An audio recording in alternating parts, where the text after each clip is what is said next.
Good evening and welcome to Poland Daily. I'm Natalia Moczulska and this is the news.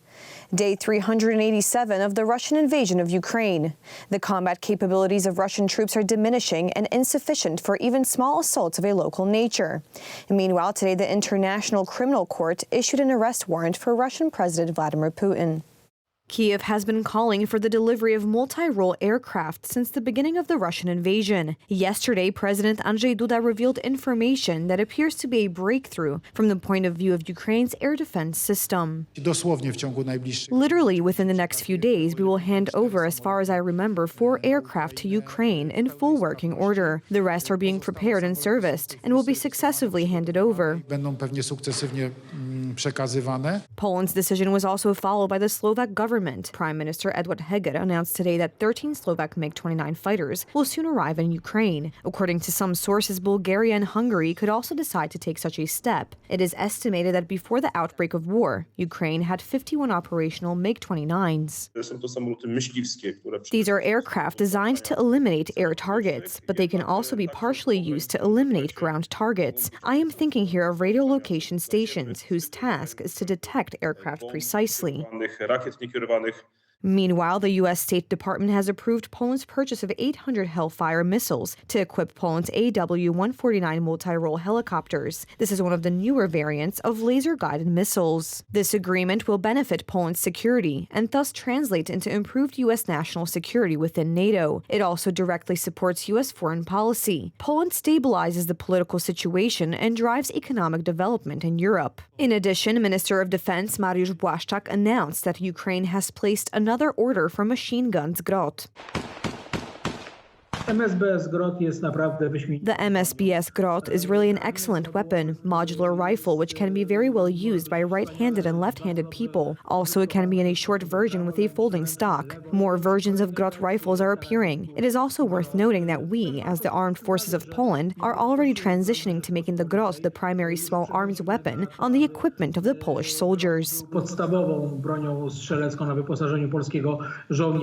It is not clear whether the outcome of next year's U.S. presidential election will change Washington's policies. One of the main campaign themes Republicans want to make is the fact of growing skepticism among Americans who are tired of the war and are against further support for Ukraine. Lugansk Oblast Governor Serhiy Hajdai predicts that the Ukrainian counteroffensive will begin later this month. Its success could change the mood in Washington. For offensive operations to be carried out, there must be a halt to the enemy's offensive. So it seems logical to hold Bakhmut at all costs. Second, the advancing troops must have at least local air superiority. The Ukrainians already possess a significant amount of heavy equipment of an offensive nature. I am referring to tanks of the Leopard and Abrams type. Recall that Poland has also initiated their transfer. Reported that this year alone, financial support from Kyiv's political partners amounted to about 6 billion euros. According to the Institute of World Economy, Poland is the third country in terms of transferred military support. Poland has become a logistics hub. It supports very strongly not only with its resources, but also with allied resources of Ukraine. And thanks to the fact that it has, for example, roads, railroads, airports, seaports, that is possible. And now you have to put such an equal sign between the very role we play and at the same time the threat. From Ukraine's point of view, in addition to arms supplies, it is equally important to maintain trade routes on the Black Sea. The grain agreement enabling this expires tomorrow. Ukraine, with the support of Turkey and the UN, is working to extend the agreement by 120 days. Meanwhile, Russia has only agreed to an extension for twice as short a period. The grain corridor has so far transported more than 24 million tons of Ukrainian food. The International Criminal Court has issued an arrest warrant for Russian President Vladimir Putin, accusing him of responsibility for war crimes in Ukraine. Russia does not recognize the jurisdiction of the tribunal in The Hague. This decision has no meaning, commented on the court's announcement Russian Foreign Ministry spokeswoman Maria Zakharova. Moscow has repeatedly denied accusations that its forces have committed atrocities during its invasion of its neighbor. The International Criminal Court issued the warrant for Putin's arrest on suspicion of unlawful deportation of children and unlawful transfer of population from the territory of Ukraine to the Russian Federation. Earlier this week, Reuters reported the court was expected to issue warrants, the first in its investigation into the Ukraine conflict. Separately, the court issued warrants for Maria Alexeyevna Lvova-Belova, Russia's Commissioner for Children's Rights. She is accused, along with Putin, by the International Criminal Court of the war crime of legal deportation of children from Ukraine. The International Criminal Court has issued 2 warrants of arrest in the Ukraine situation for Vladimir Putin, President of the Russian Federation, and for Maria Lvova-Belova, Commissioner of the Russian President for Children's Rights, for the alleged war crimes of deportation of children from Ukrainian occupied territories into the Russian Federation. This is an important moment in the process of justice before the ICC. The judges have reviewed the information and evidence submitted by the prosecutor and determined that there are credible allegations against these persons for the alleged crimes. The ICC is doing its part of work. As a court of law, the judges issued arrest warrants. Their execution depends on international cooperation. There was shock and disbelief among some Russians in Moscow earlier today regarding the news that the International Criminal Court had issued an arrest warrant against President Vladimir Putin. Putin, nobody will arrest him. Rather, he will arrest everyone. We will protect him, the people of Russia.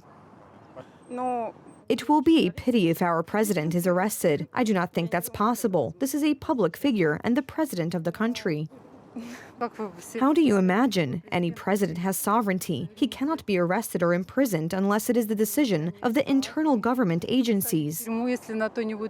Kremlin spokesman Dmitry Peskov said Russia found the very questions raised by the International Criminal Court outrageous and unacceptable, but noted that Russia did not recognize the jurisdiction of the International Criminal Court. Russia signed the Rome Statute in the year 2000, but never ratified it to become a member of the International Criminal Court, and finally withdrew its signature in 2016. Polish President Andrzej Duda visited the Łucznik weapons factory in Radom, where he met with the management and executives.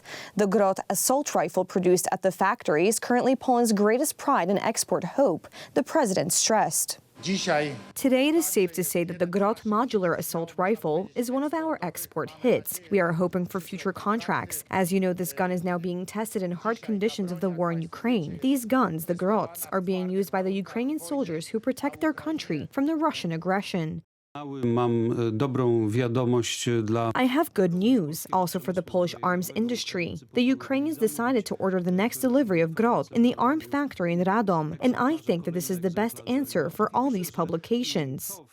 How many Grots have they ordered? Can you tell us now? It is going to be... Let's keep this information for now, but it is not going to be trace amounts. It will not be trace amounts on this order. And it is confirmed? Yes, it is confirmed. Fire and rage in France. Fires burned on the streets of Paris yesterday night as police fired tear gas to disperse protesters following the introduction of an unpopular pensions bill in the French National Assembly. At least one car was burning along with piles of rubbish and debris in the streets near the Place de la Concorde. Some protesters were seen throwing cobblestones and shooting flares at police. Local media reported at least 217 people were arrested, according to authorities. The demonstration was across the River Seine from Parliament, where Prime Minister Elizabeth Borne earlier on Thursday announced her government would push through the reform using a special constitution clause. The move will ensure the bill raising the retirement age by 2 years to 64 is adopted after weeks of protests and fractious debate in France. And to end on a more positive note, earlier today, Great Britain's Prince and Princess of Wales took part in St. Patrick's Day celebrations